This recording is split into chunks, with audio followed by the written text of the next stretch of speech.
दोस्तों, क्या आपका जन्म पितृपक्ष के दौरान हुआ है तो आपको शास्त्रों में बताई गई ये महत्वपूर्ण बातें अवश्य जान लेनी चाहिए। दोस्तों, प्रतिवर्ष भाद्रपद मास के शुक्ल पक्ष की पूर्णिमा तिथि से पितृपक्ष का आरंभ होता है। माना जाता है कि पितृपक्ष में सभी पितृगण पितृलोक से अपने परिजनों को मिलने के लिए धरती पर पधारते हैं। सभी मनुष्य अपने पितरों को प्रसन्न करने के लिए श्राद्ध, कर्म, तर्पण तथा दान धर्म आदि कार्य करते हैं ताकि उनके पितृदेव उन पर प्रसन्न होकर आशीर्वाद प्रदान करें। श्री कृष्ण के अनुसार पितरों का आशीर्वाद प्राप्त करने वाला मनुष्य कभी अधोगति नहीं करता, उसकी सदैव ही उन्नति होती है। इसीलिए कोई भी महत्वपूर्ण कार्य शुरू करने से पहले अपने बुजुर्गों तथा पितरों का आशीर्वाद लिया जाता है। आपको बता दें, हमारे प्राचीन ग्रंथों में मनुष्य के संपूर्ण जीवन चक्र को 16 संस्कारों में बांधकर उन्हें शास्त्रों के अनुसार विधि विधान से इनका पालन करने के बारे में ज्ञान दिया गया है। गर्भाधान से लेकर अंतिम संस्कार तक ये सभी कार्य संपन्न किए जाते हैं। गरुड़ पुराण के अनुसार जो भी मनुष्य जन्म लेता है उसके ऊपर 3 प्रकार के ऋण होते हैं। वो ऋण इस प्रकार हैं: देव ऋण, ऋषि ऋण और पितृ ऋण। मनुष्य पूजा पाठ करके देव ऋण से मुक्त हो जाता है। दान धर्म और शास्त्रों का अध्ययन करके वो ऋषि ऋण से भी मुक्त हो जाता है। और तीसरा ऋण वो पितृपक्ष में अपने पितरों के लिए कर्म कांड करके उतार देता है। जो भी मनुष्य इन 3 प्रकार के ऋणों को नहीं उतारता है उसे भयंकर दुख और संताप का सामना करना पड़ता है। गरुड़ पुराण के अनुसार किसी भी मनुष्य के जन्म की तिथि और समय पहले से ही निर्धारित होते हैं और जन्म से पूर्व ही उसके मृत्यु का समय और तिथि भी उसके भाग्य में लिख दिया जाता है। ये सब कुछ उसके पिछले जन्म के कर्म के आधार पर तय किया जाता है। इसीलिए शास्त्रों के अनुसार व्यक्ति के जन्म की तिथि और समय बहुत ही महत्वपूर्ण होते हैं। जिस तिथि पर उसका जन्म होता है उसी तिथि के अनुसार उसका भाग्य जुड़ा हुआ होता है। इसीलिए आज हम जानने वाले हैं पितृपक्ष में जन्म लेने वाले व्यक्ति का भाग्य और स्वभाव कैसा होता है। तो चलिए जान लेते हैं, क्या पितृपक्ष में जन्म लेने वाले बच्चे बहुत खास होते हैं? क्या उनके अंदर कोई अद्भुत या फिर विलक्षण शक्ति होती है? सबसे पहली बात, पितृपक्ष के दौरान मनुष्य की पिछली 3 पीढ़ियों के पितृगण उसके घर में पधारते हैं और पितृपक्ष के दिनों में किसी बालक का जन्म होता है तो उसे इन महान आत्माओं का आशीर्वाद भी प्राप्त होता है। इसी कारण से ये बालक अधिक समझदार और बुद्धिमान होते हैं। दूसरी बात, पितृशक्ति जीवन भर साथ देती है। जिन लोगों का जन्म पितृपक्ष के दौरान होता है तो पितृशक्ति जीवन भर उनके साथ रहती है और नकारात्मक एवं बुरी शक्तियों को उनके पास भटकने नहीं देती। ऐसे लोग जीवन में कभी कभी ऐसे कार्य कर जाते हैं जो अन्य साधारण लोग नहीं कर पाते हैं। तीसरी बात, जिन लोगों का जन्म पितृपक्ष के दौरान ही होता है उनके अंदर लीडर बनने की बहुत अच्छी क्षमता होती है। बचपन से ही समझदारी से और सोच विचार करके प्रत्येक कार्य करने की इनकी आदत होती है और इसी के लोग इनका सम्मान करते हैं। चौथी बात, जिस स्त्री अथवा पुरुष का जन्म पितृपक्ष में होता है वो लोग अपने जीवन में कभी हार नहीं मानते। चाहे कितनी भी मुश्किल परिस्थिति आ जाए ये उसका सामना हिम्मत से करते हैं। ऐसा करने के पीछे उनके अंदर मौजूद पितृशक्ति होती है जो उनके मन को ताकतवर बना देती है। पांचवी बात, परोपकार करना।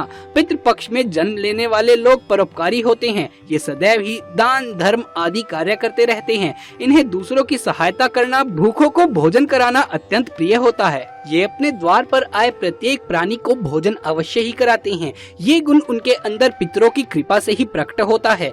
छठी बात, पितृपक्ष में जन्म लेने वाले लोग अपने परिवार के प्रति निष्ठावान होते हैं। ये संकट की घड़ी में कभी भी परिवार का साथ नहीं छोड़ते, किसी चट्टान की भांति परिवार की रक्षा के लिए खड़े रहते हैं। सातवीं बात, पितृपक्ष में जन्म लेने वाला व्यक्ति बड़े बुजुर्गों का सदैव ही सम्मान करता है, उनकी आज्ञा का कभी उल्लंघन नहीं करता है। ऐसा व्यक्ति अपने माता पिता को भी कभी कष्ट नहीं देता है। आठवीं बात, यदि किसी व्यक्ति का पितृपक्ष में जन्म होता है और उसका मुख उसके पूर्वजों के समान दिखाई देता है तो ऐसे व्यक्ति को पुण्यात्मा कहा गया है। ऐसा व्यक्ति संसार में कृति पाता है और बड़े कार्य करता है। नौवीं बात, पितृपक्ष में जन्म लेने वाले लोग बुद्धिमान, कार्यकुशल और चतुर होते हैं। ये अपने पितरों की कृपा से कुल का गौरव बढ़ाते हैं। इनका स्वभाव अत्यंत दयालु और परोपकार करने वाला होता है। ये सदैव ही धर्म के मार्ग पर चलते हैं और कभी किसी का अहित नहीं करते हैं। इन लोगों के अंदर कपट, अहंकार, ईर्ष्या आदि प्रकार के दुर्गुण नहीं होते हैं। ये सभी लक्षण मनुष्य के अंदर उसके पितृदेव की कृपा से ही आते हैं।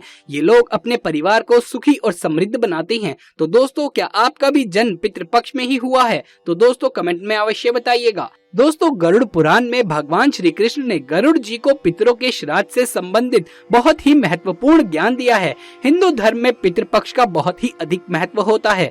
पितृपक्ष में जो मनुष्य अपने पूर्वजों की आत्मा की शांति के लिए श्राद्ध कर्म करता है वो श्रेष्ठ फलों की प्राप्ति करता है। इसी कारण से पितृपक्ष को श्राद्ध पक्ष भी कहा जाता है। यदि पितृपक्ष के महीने में आपके घर पर ये 3 प्राणी आते हैं तो इन्हें शुभ संकेत समझना चाहिए। आपके पितृगण आपके द्वारा किए गए श्राद्ध और पिंड दान से अत्यंत संतुष्ट हैं और वो आपको आशीर्वाद प्रदान कर रहे हैं। माना जाता है कि मृत्यु के पश्चात मनुष्य को जो शरीर प्राप्त होता है वो वायु रूप में होता है। उसे कोई भी मनुष्य देख नहीं पाता। ये वायु रूप शरीर प्राणियों के माध्यम से पृथ्वी लोक पर भ्रमण करता है। इसीलिए कहा जाता है कि पितृपक्ष में द्वार पर आए किसी भी प्राणी का अनादर नहीं करना चाहिए, क्योंकि उनके अंदर आपके पितरों का वास भी हो सकता है। तो चलिए जान लेते हैं कौन से हैं वो प्राणी जिनका पितृपक्ष में घर पर आना बहुत ही शुभ माना गया है। सबसे पहला प्राणी है कौवा। गरुड़ पुराण के अनुसार मनुष्य के पूर्वज कौवे के रूप को धारण करके अपने प्रियजनों को मिलने के लिए पधारते हैं।